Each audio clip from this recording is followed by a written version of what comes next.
I have dyslexia, anxiety, ADD, depression, so quite a few.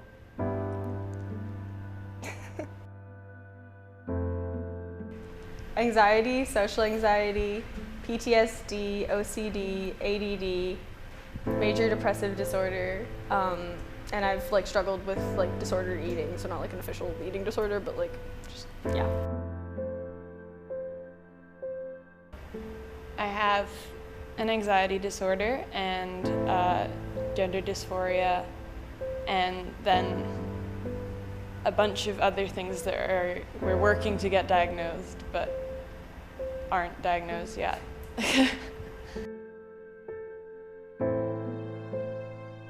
ADD has definitely affected my relationships, especially with like friends and stuff like that, like forgetting to meet up and them getting like really mad at me. And anxiety has as well, like trying to like go out with friends and stuff like that and getting really anxious and not being able to do the stuff that they do. Like I'm a really out there person, but sometimes it just hits me. And people seem to get like really annoyed about it and being like, why can't you just come and do this stuff? And it's like, because I have mental illness and I'm freaking out right now and I can't. So I've lost some relationships over it. So yes.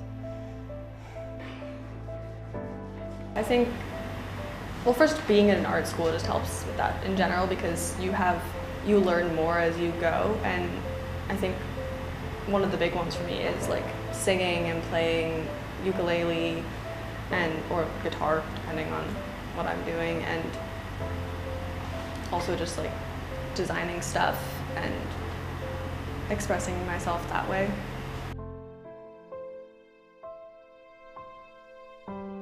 All the research around education tells us that if somebody's not happy or somebody's not feeling safe in a class, you could be the most brilliant teacher in the world, they wouldn't learn a damn thing. So I repeat, my answer is yes. So it's hard to find ones that are healthy that work for you and aren't like addictive as self-harm can be, because that's still something that I struggle with. It's very difficult to separate the two things. It's very difficult to focus academically when you're struggling with something in your own mind or something in your home that's affecting how you're feeling. I'm not sure of, there's a whole continuum of what it means to be trained, I think.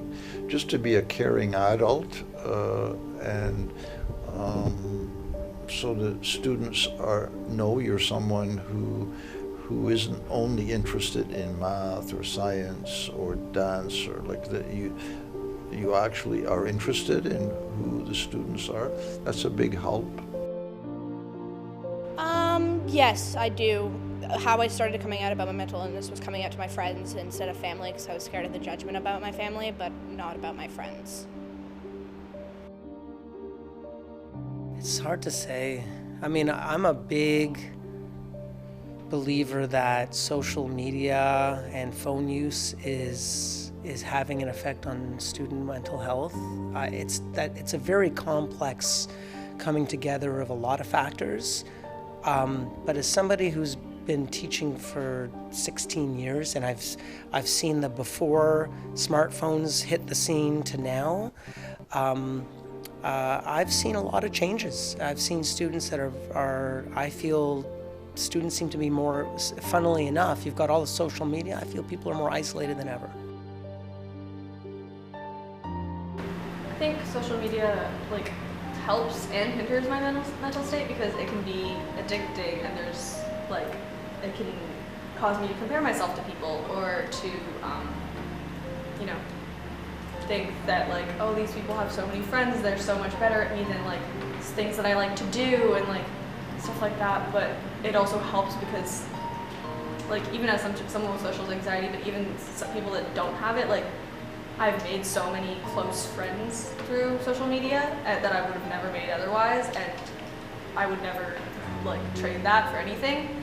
And these are people that have helped me through so much, and I feel like it's kind of worth it in a way sometimes. But it also depends if you use it in a healthy way or not. I think like the best analogy to describe it, like in terms of like anxiety would be like you're sinking, and you like if you're having like a panic attack, like you're sinking in a pool and you can't, no one can hear you, and you don't know when it's gonna end. And for like depression, I think it would be more like there's like a heavy weight over you all the time, and it gets heavier or lighter depending on if there's like a good or bad day. The biggest challenge, especially in a school like this where we have so many students, is somebody doesn't show up, or somebody's work falls off, or they stop paying attention, or they stop submitting things. It's easy to just be like, well, another student who's not working hard enough, who's not trying. And I think to answer, one of the answers to your question is trying hard to remember each person has their own unique problems. Each person is coming from their own unique context, and we can't remember that enough, and it's really hard to sometimes. The thing that I think is most important for teachers to always keep in mind is what we teach students is not nearly as important to them as all the other things going on in their lives.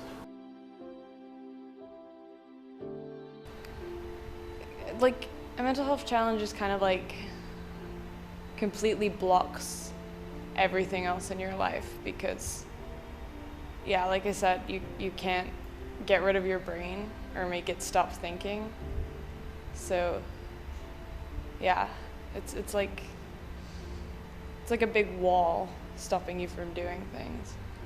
Well, I think it's interesting that we're here having this conversation, that you guys brought it up. It's something you must have been thinking about. I don't think 5 years ago even there would have been a group coming in to say, hey, could we talk about mental health? I don't think so. So that could mean two things. We have more mental health issues now, or that we're more comfortable, hopefully it's the latter, that we're more comfortable saying, yeah, we should talk about it, we should see if we can improve things.